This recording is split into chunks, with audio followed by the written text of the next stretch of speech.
자, 5번 가서 보죠. 자, x에서 x로의 함수고요. 자, 여러분 볼 때 이 x가 그럼 뭐가 되는 거죠? 정의역이 되는 거예요. x가 정의역이 되는 거고 y가 이제 공역이 되는 거죠. 그런데 여기서 공역과 치역이 같다라 그랬으니까 x가 공역이자 바로 뭐가 되는 거예요? 치역이 되는 거예요. 그렇죠? 자, 의미를 좀 이해하시고, 자, 그 다음에 자, 요거 1차 함수 참 많이 나오는 거예요. 우리가 중학교 때부터 이미 배웠어요. 자, 요거 fx 저렇게 표현 1차 함수라고 하죠. 1차 함수에서 저 a를 우리는 기울기라고 하죠. 그래서 a가 양수인 경우와 a가 음수인 경우로 나누어서 생각을 하죠. a가 양수면, 기울기가 양수면 x값이 증가하면 y값도 증가하는, 자, 그래서 직선인데 1차 함수는 그래프 모양이 어때요? 직선이에요. 직선. 중학교 때부터 해왔잖아요. 그죠? 그래서 a가 양수면, 기울기가 양수면 x값이 증가함에 따라서 y값도 증가하는, 그래서 x 그때 y값 그러면 x값이 점점 커지면 y값도 따라서 이렇게 커지는 거죠. y값도 따라서 점점 커지죠. 위쪽으로 x값이 커지면 따라서 y값도 이제 점점 커지는, a가 양수인 경우죠. 자, 그랬을 때 이 부분이 바로 뭐가 돼요? 정의역이 되고요. 여기가 바로 정의역이 되는 거예요. 그죠? 정의역. 자, 그리고 이 부분이 바로 뭐 y값이 존재하는 범위, 이 부분이 바로 이제 치역이 되는 거죠. 치역. 그래서 x값이 커지면 따라서 y값도 커지는 그런 모습이죠. a가 양수인 경우. 자, 그런데 a가 음수인 경우에는 그래프가 이렇게 되어서 x값이 커지면 따라서 y값은 어떻게 돼요? 줄어들어요.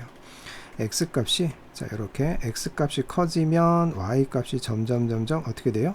줄어들어요. x값이 커짐에 따라서 y값이 점점 줄어든다. 이렇게. 자, 이렇게 보았을 때, 자, 그렇다라고 한다면 이 부분을 만약에 정의역이다라고 한다 그러면, 이 부분이 정의역이다라고 한다면 이 부분이 y값이 여기서부터 여기까지 존재하는 거죠. y값이 이 부분이 이제 치역이 되는 거예요. 그렇죠? 그래서 x값이 커지면, 여기는 x값이 커지면 y값도 따라서 증가하는 형태가 되고요. 여기는 x값이 커지면 y값은 감소하는 형태가 되는 그런 두 종류가 있다.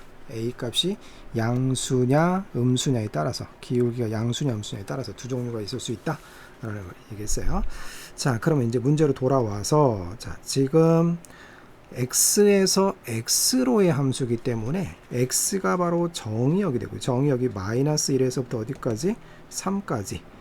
요것도 치역이 되는 거예요. 치역도 지금 마이너스 1에서부터 어디까지? 3까지 준비가 되는 거예요.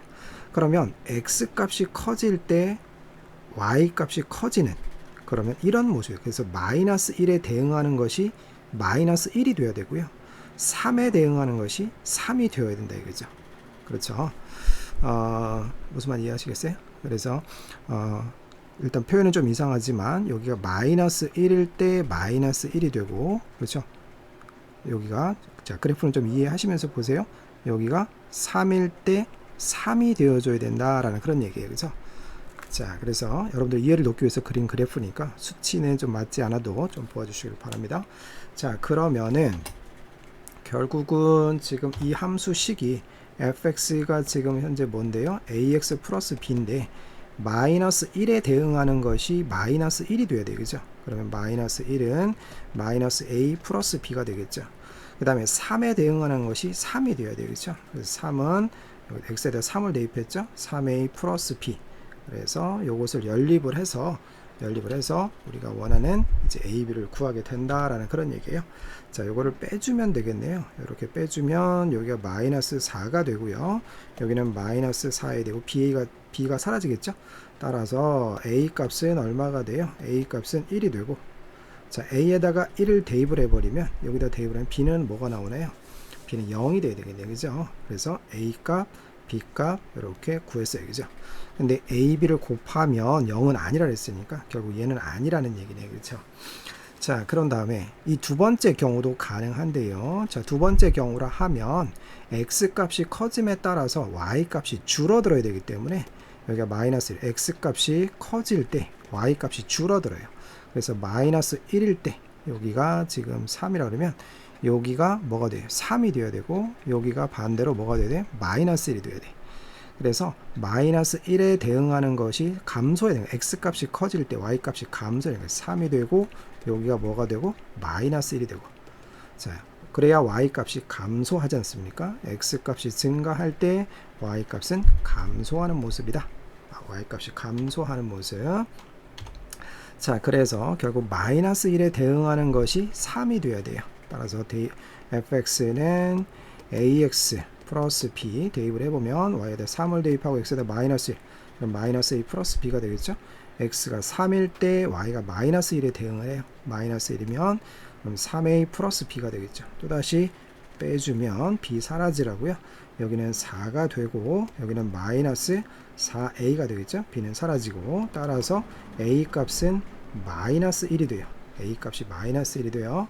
그러면 b 값은 뭐가 될까요? a 값이 마이너스 1이라고 그러면 얼마 돼요? b는 2가 되겠네요. 그렇죠? 그래서 우리한테 요구하는 것이 뭘 요구했죠? a랑 b랑 곱한 값. a랑 b랑 곱한 값은 0은 아니라 했으니까 요 경우는 아니라는 뜻이고요. 따라서 a랑 b랑 곱한 값은 마이너스 2가 정답이 되겠습니다. 그래서 두 가지 1차 함수에서는 두 가지 경우가 가능하다라고 하는 거 꼭 기억을 해 주시기를 바랍니다.